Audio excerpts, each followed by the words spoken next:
I felt like first I felt like, wow, that was cool. then then the other thing I felt was ashamed Mm-hmm.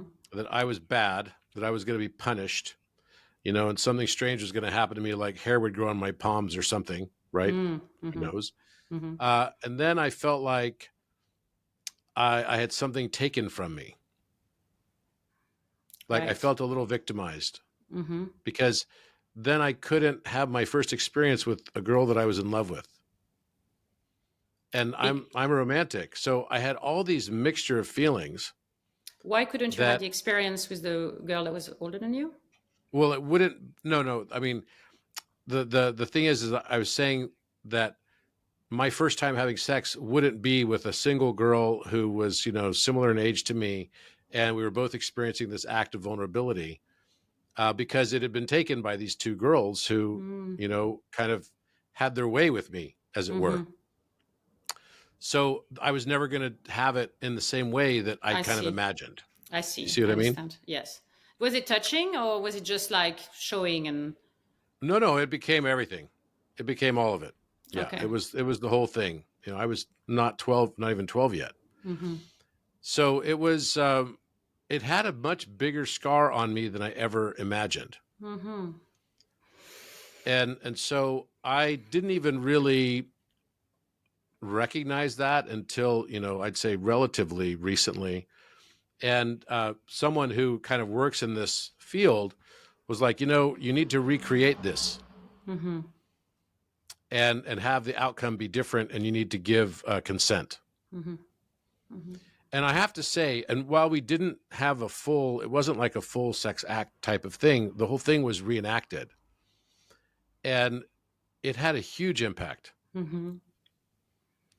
and it healed a lot within me related to how I interact with the feminine. Mm-hmm. Hi, I'm Robert Edward Grant.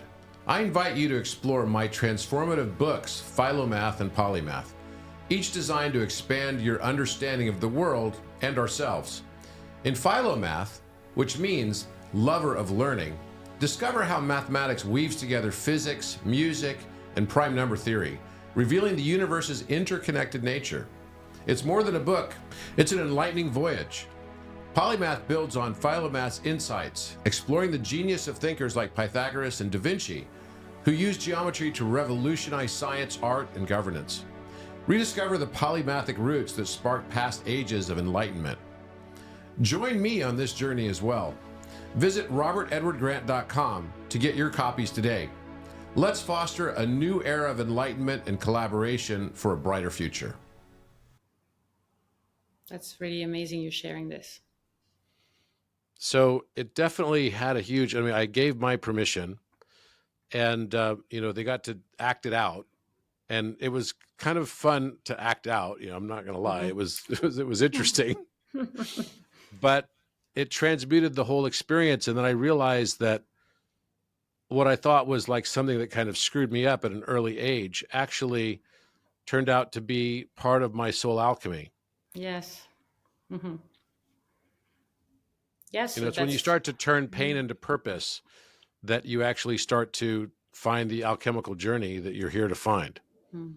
And when you realize that, it's like Richard Rudd, the guy who's the creator of Gene Keys, says, it's like awakening is a series of softenings where you turn your pain into purpose, and where the suffering and lead of your suffering transmutes into the gold of your soul evolution. Mm-hmm. And that's what I felt about with this. It definitely changed a lot my view of the feminine and my interactivity with the feminine. Right. Yes. And it's interesting you saying that this is something that obviously came up to your awareness as a potential idea of recreating this, obviously quite recently.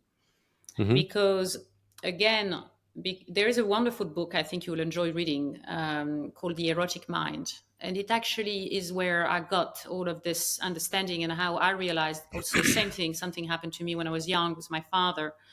And when I read the book, I realized that my entire arousal system was actually programmed based on that experience, but I had never correlated the two. So it was a really big emotional moment, for me to realize why I wanted things to be that way in a sexual experience that I had never understood before. And so because we don't get exposed to this concept, and because BDSM and kink is still considered to be some kind of deviant activity, and it's not yet really central to even the healing, holistic healing does not yet really include this. I think it's wonderful that someone mentioned it to you, because I've seen some of the fastest and most positive results with this approach of creating the Really? scene and changing the ending. For me, I did it once, my scene, like you. I recreated the scene. And I've lived my whole life with the shadow of that memory every time I would be in a sexual experience.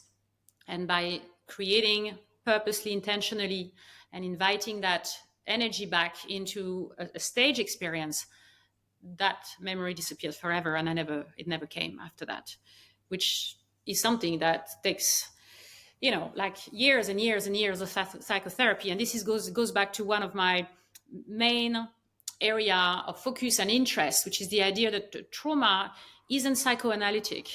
Trauma is bioenergetics. It's something that is in the body.